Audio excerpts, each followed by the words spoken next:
Hello, this is Andrea from Loom Photography. I'm gonna show you how to use my make a GIF action in Photoshop. I just made it because I make a lot of GIFs and they're not like super long and involved to make, but when you're doing a lot of them for a wedding or to add to somebody's story, it just like accumulates, and next thing you know, it's like taking hours just to do these GIFs. And it occurred to me that I could make a Photoshop action that would make it go so much faster. So I decided to save the action and I will show you how to use it. So the first thing is I want to show you where actions are located on your computer.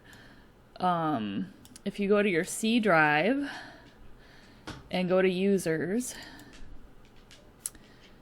and then I believe this is me, and I think it's in here, and it would be under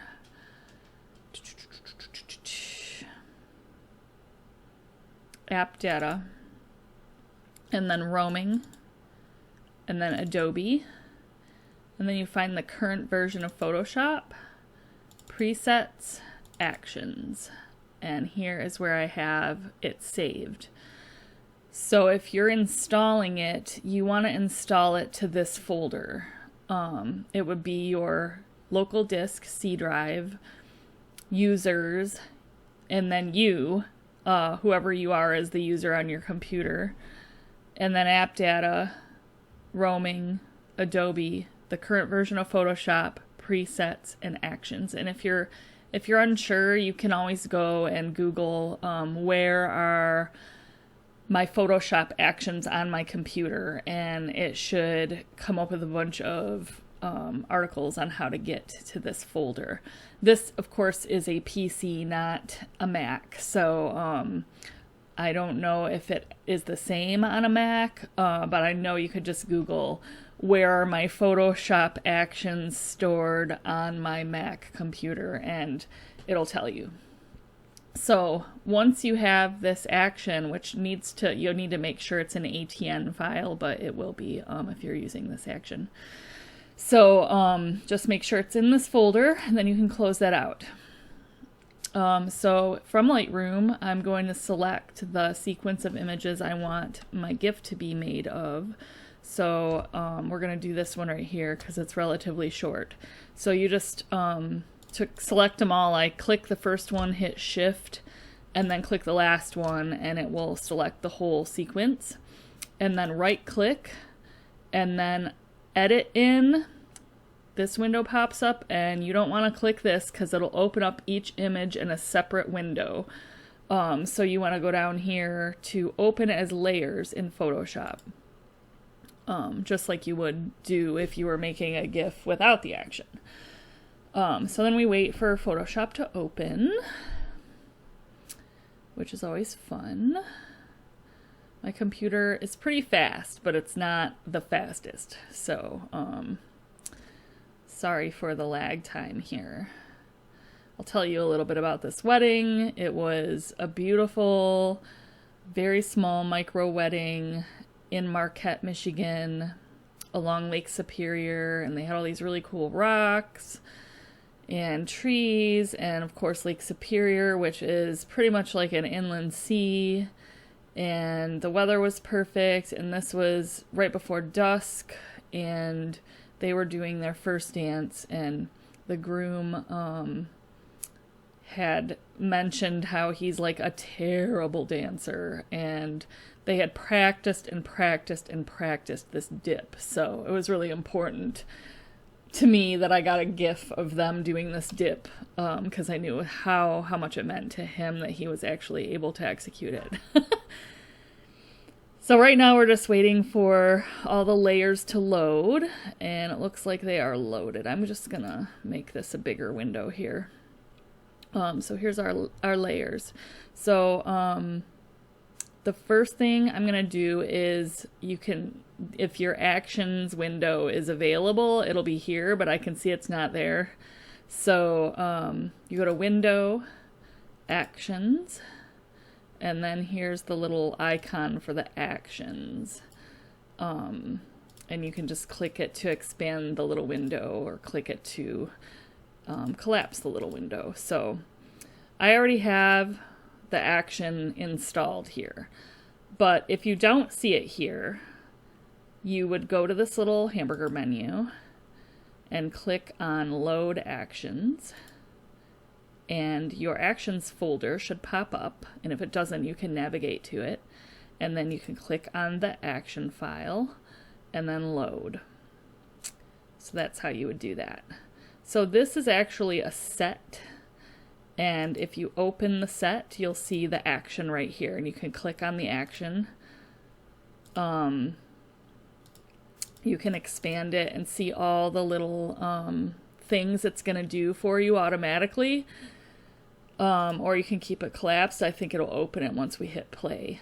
So we're just going to go ahead and hit play. The first thing it's going to do is it actually selected all the layers and reversed the order of the layers. And it does it so fast that you can't even see it do it. And then it goes ahead and aligns the layers so that they line up perfectly, or as perfect as it can get it. And I do have it set to auto align. And every so often this little box will pop up, and that means there's an action that you need to do that the automation isn't going to do for you automatically. So you have to do this.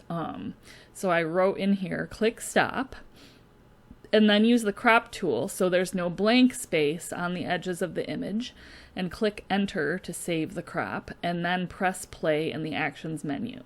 So we are going to go ahead and do this right now. So we're going to start by clicking stop, and we're going to use the crop tool, which is right here, to get rid of these blank spaces on the edges of the image. If you kind of look in the corners, you can see like where the layers are. So I can see like that this back layer back here is lower than where I have it cropped to. So I'm just gonna leave it so you can see what happens if you mess this crop up. But it's okay. It's okay if you mess it up right now at this step, because later on you'll have a chance to adjust the crop. So I'll go ahead and hit enter, and that will set the crop. And then you're going to hit play. This is the play button in the actions menu. So now it just did a bunch of stuff. It created a frame animation. It made frames from layers.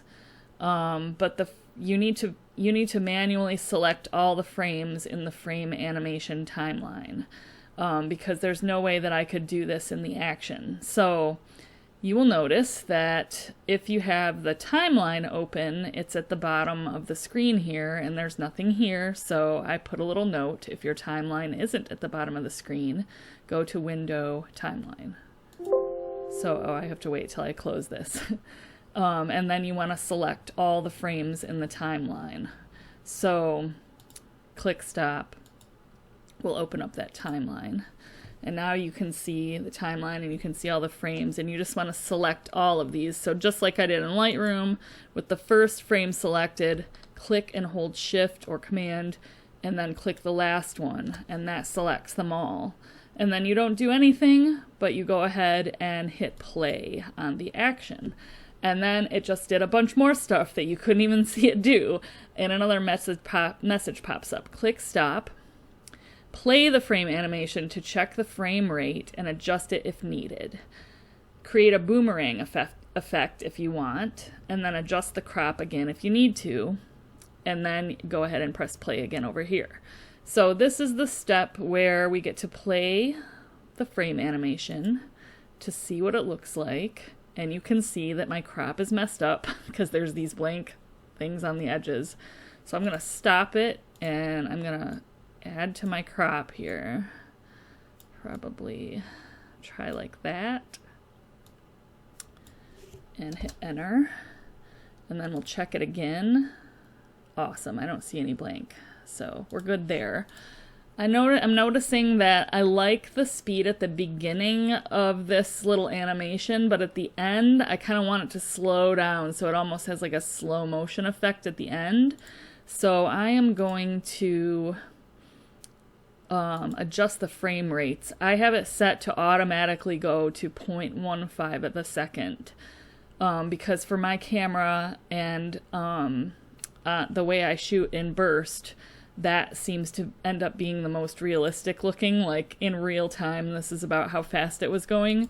But I'm going to go ahead and do this. We'll do 0.16 and then 0.17. So each time these frames play, it's just going to be a fraction of a second slower. 0.19. And we'll check it. I like that so much better. It's perfect. And I actually think I'm going to make the boomerang effect on this one so that it plays forward and then plays in reverse. So it'll look like he's bending her over and then picking her back up without this like jump at the end. So I'm going to stop it and I will just select all of these layers. I will click this little plus sign which duplicates the selected frames. And then if you're going through, you'll notice that right here and here, these are, oh no, I have to reverse them. So before I do that, while these are all selected, click on this hamburger menu and reverse frames. That creates the boomerang effect. But this frame and this frame are the same, and this frame and this frame are the same because we duplicated them and then reversed them. And so that'll just make it look funny. You'll see. They go up and then there's like this pause and then they go down and then there's this pause. It actually doesn't look too bad, but I don't like those pauses. So I'm going to get rid of this frame by just clicking it and dragging it to the trash. It's not going. There we go. And then this one, that's the same. And then we'll play it and this should be perfect. And it is. I love it. All right, so now that we have that all done, we can go ahead and click the play button again. It's going to resize the image. I have it set to resize the image to 1200 by 800 pixels at 72 dpi because that is what size I use for my blog.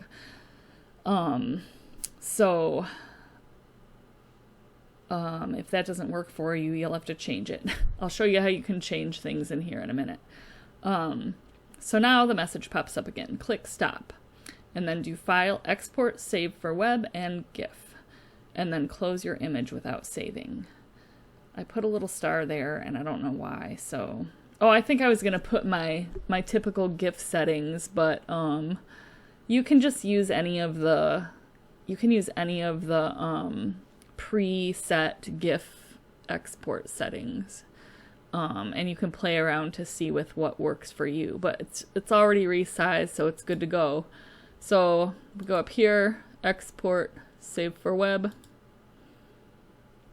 and I have my own preset that I made, but you can see there's all these other presets here. You can choose, whichever one, and then you can hit zoom out here.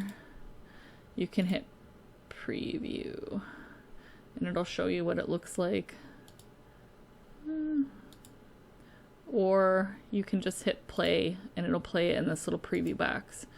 I don't like the colors here, so I do the 256 colors and perceptual, no dither, transparency checked, and no transparency dither. And it has my copyright attached to it, so yeah, you'll see the image size is already at 1200 by 800 pixels, and we can do a little preview. I think it's perfect. So we'll hit save, and you can browse to whatever folder on your computer you want it to save in. This is already going to my client's folder for their wedding.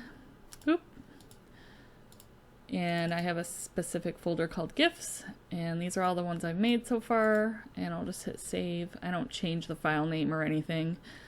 And that's that. And then you can just close your image, and I don't save it. and go back to Lightroom and go to the next one. So once you get the hang of using that action, you'll see it's like really fast. It'll save you so much time if you're doing a ton of GIFs. I'm just going to open this one picture in Photoshop so I can show you how to edit the action, in case you need to edit it for some reason. So this is the action, and it shows you all of the little steps that it does. If there wasn't any stops in here, it would just go through and brrr, and like you hardly would even see it do anything, but there's these things that you need to do. So to edit these, you can double click on them. I'm just going to get rid of this little asterisk because it doesn't need to be there. If you click on the actions in here, and you'll see that these pop up because you can't edit the actual actions. You can only edit the message in the record stop. But what you can do is you can click and drag these to the garbage and get rid of them if you don't like them. And you can also go up here, click start recording, and then do anything you want. Like you can go to image size, and you can make this whatever size you want your GIFs to be. So if you want your GIFs to be like this, 960 by 640 pixels at 144 DPI or whatever, or let's say you want it to be this size, you can click that. It'll automatically resize it, and then you hit OK, and it is recorded here. You can hit stop whenever you're done recording, and then that just added that to the actions menu.